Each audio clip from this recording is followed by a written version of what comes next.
മിശിഹായിലേറെ സ്നേഹിക്കപ്പെടുന്ന പ്രിയ മാതാപിതാക്കളെ, സഹോദരി സഹോദരങ്ങളെ, ഇന്ന് തിരുസഭയിൽ പരിശുദ്ധ ത്രിത്വത്തിൻ്റെ തിരുനാൾ ആഘോഷിക്കുകയാണ്.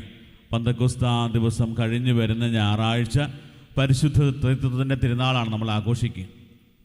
പിതാവും പുത്രനും പരിശുദ്ധാത്മാവുമായ ത്രിത്വേക ദൈവം. നമുക്കറിയാം, നമ്മൾ വേദപാഠ ക്ലാസ്സുകളിലും അതുപോലെ തന്നെ ഒത്തിരിയേറെ പ്രസംഗങ്ങളിലും ഒക്കെ കേട്ട കാര്യമാണ്.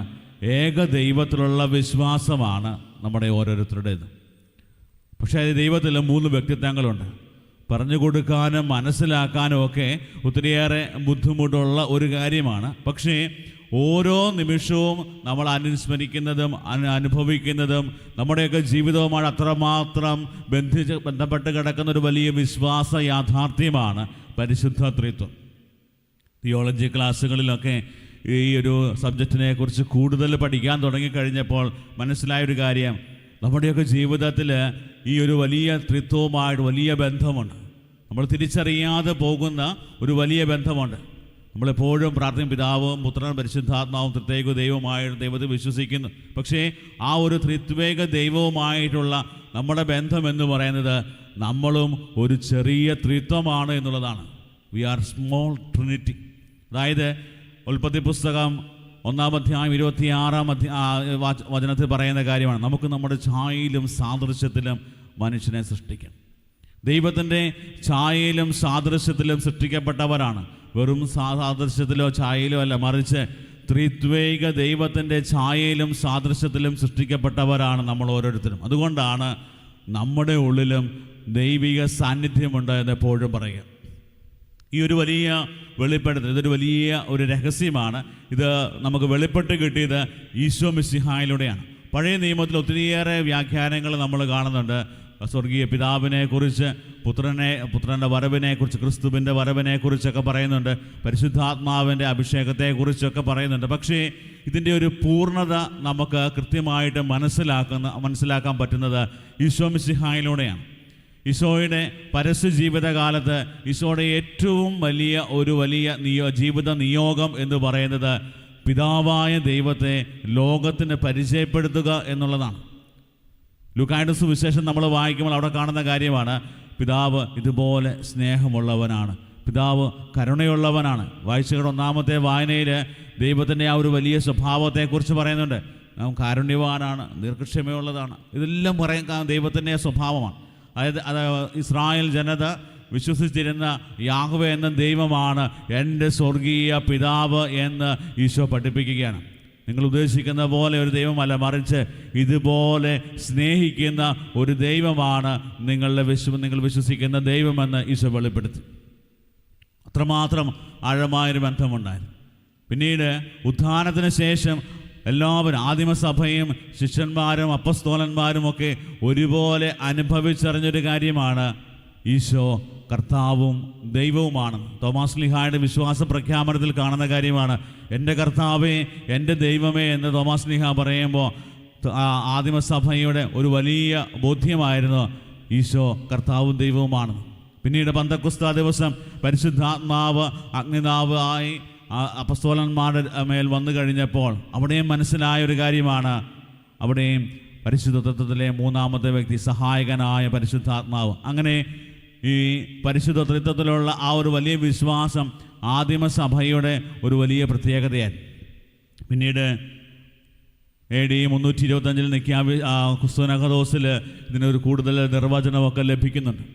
നമ്മൾ ഈ തിരുനാൾ ആഘോഷിക്കുന്ന ഈ ദിവസത്തിൽ നമ്മുടെയൊക്കെ ജീവിതത്തിലേക്ക് നമുക്ക് സ്വീകരിക്കാൻ പറ്റുന്നൊരു കാര്യം, പരിശുദ്ധ ത്രിത്വത്തെ നമ്മൾ എന്തുമാത്രം മനസ്സിലാക്കുന്നോ അത്രമാത്രം നമ്മുടെ ഉള്ളിൽ അതൊരു വലിയ പരിവർത്തനം ഉണ്ടാക്കും. അതായത് 1-ാമത്തെ ഏറ്റവും വലിയ ഒരു സവിശേഷത എന്ന് പറയുന്നത് പരിശുദ്ധ ത്രിത്വത്തിൻ്റെ ഒരു ഐക്യമാണ്. പണ്ട് കുറേ നാളുകൾക്ക് മുമ്പ് വളരെ രസകരമായിട്ടൊരാൾ പറഞ്ഞ കാര്യമാണ്, ഈ റബ്ബറുങ്ക പോലെയാണ് പരിശുദ്ധ ത്രിത്വം. 3 കുരുവുണ്ട്, പക്ഷെ അതൊന്നാണ്. ഇതൊക്കെ പറഞ്ഞ് മനസ്സിലാക്കാൻ ബുദ്ധിമുട്ടൊക്കെ ഉണ്ടെങ്കിലും 3 വ്യക്തികൾ പരസ്പരം ഒന്നായിട്ടിരിക്കുന്നു. അവരുടെ ആ ഐക്യം, പിതാവും പുത്രനും പരിശുദ്ധാത്മാവും അതുപോലെ ഐക്യത്തിലായിരിക്കുന്നു. 1-ാമത്തെ സവിശേഷതയാണ്. രണ്ടാമത്തെ സവിശേഷത എന്ന് പറയുന്നത് ഇവർ ഐക്യത്തിലായിരിക്കുന്നത് പരസ്പരമുള്ള സ്നേഹത്തിലാണ്. സ്നേഹമാണ് അവരെ ഒന്നിപ്പിക്കുന്ന വലിയ കാര്യം. മനുഷ്യൻ്റെ സ്നേഹത്തിന് വിപരീതമായിട്ടാണ് ദൈവത്തിൻ്റെ സ്നേഹത്തെ കാണുക. മനുഷ്യൻ്റെ സ്നേഹത്തിൻ്റെ പ്രത്യേകത എപ്പോഴും എനിക്ക് സ്വന്തമാക്കണം, സ്വാർത്ഥതയുണ്ട്, അതുപോലെ തന്നെ വിട്ടുകൊടുക്കാനും വെട്ടിപ്പിടിക്കാനൊക്കെ ആയിട്ടുള്ള ഒരു വലിയ മനോഭാവമാണ് മനുഷ്യൻ്റെ സ്നേഹം. അതേസമയത്ത് ദൈവത്തിൻ്റെ സ്നേഹത്തിൻ്റെ പ്രത്യേകത അത് നമ്മളെ ഒരുമിച്ച് ചേർക്കുന്നത് വിട്ടുകൊടുക്കാനും അതുപോലെ ഉപേക്ഷിക്കാനൊക്കെ തയ്യാറാകുന്നൊരു സ്നേഹമാണ്. അതുകൊണ്ടാണ് നമ്മൾ വായിച്ച് കേട്ട സുവിശേഷത്തിൽ എല്ലാവരും രക്ഷ പ്രാപിക്കാനായിട്ട് ദൈവം തൻ്റെ പുത്രനെ ലോകത്തിലേക്ക് അയക്കണം. തൻ്റെ പുത്രനെ ലോകത്തിലേക്ക് അയക്കാനുള്ള ഒരു പ്രധാനപ്പെട്ട കാരണം ഇതുപോലെ സ്നേഹത്തിൻ്റെ കൂട്ടായ്മയിലാണ്. രണ്ടാമത്തെ ഏറ്റവും വലിയ സവിശേഷതയാണ് ഈ ഒരു സ്നേഹത്തിൻ്റെ കൂട്ടായ്മ. പരസ്പരമുള്ള സ്നേഹമാണ് അവരെ ഒന്നാക്കി നിർത്തുക. മൂന്നാമത്തെ സവിശേഷത ഇത് പരിശുദ്ധ ത്രിത്വം ഒരു കൂട്ടായ്മയാണ്.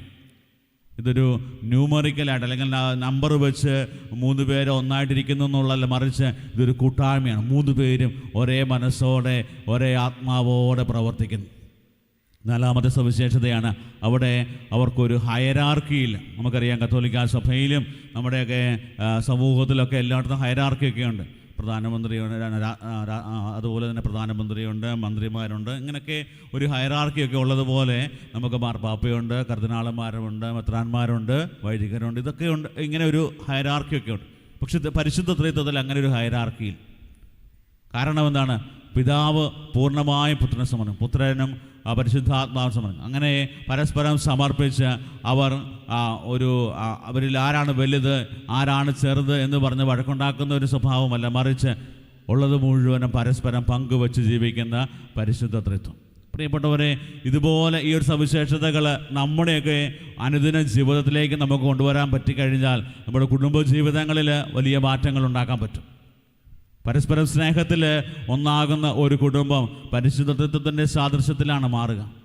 അതുപോലെ തന്നെ പരസ്പരം പങ്കുവയ്ക്കാനും സ്നേഹിക്കാനും കൂട്ടായ്മയിൽ ജീവിക്കാനും ഒക്കെ നമ്മൾ പരിശ്രമിക്കുമ്പോൾ നമ്മുടെ ഉള്ളിലെ പരിശുദ്ധ ത്രിത്വമാണ് ജ്വലിക്കുന്നത്. ഇന്ന് ഒത്തിരിയേറെ ആളുകളുടെ കൂടെ വർക്ക് ചെയ്യാനും ജോലി ചെയ്യാനും അവിടെ ഒരുമിച്ച് ജീവിക്കാനൊക്കെ വലിയ പാടാണ്. ഒരാൾ തന്നെയാണെങ്കിൽ കുറേ കാര്യങ്ങളൊക്കെ ചെയ്യും, ഇങ്ങനെയുള്ള മനോഭാവമൊക്കെ ഉണ്ട്. പക്ഷേ നമ്മൾ മനസ്സിലാക്കേണ്ട ഒരു കാര്യമുണ്ട്, നമ്മൾ സൃഷ്ടിക്കപ്പെട്ടിരിക്കുന്നത് ദൈവത്തിൻ്റെ ഛായയിലാണ്, ത്രിത്വിക ദൈവത്തിൻ്റെ ഛായയിലാണ്. നമ്മുടെ ഉള്ളിൽ കുടികൊള്ളുന്ന ദൈവം കൂട്ടായ്മയുടെ ദൈവമാണെങ്കിൽ ആ കൂട്ടായ്മയിലേക്ക് വളരുവാനായിട്ടാണ് ദൈവം നമ്മളെ ഓരോരുത്തരെയും ക്ഷണിക്കുക.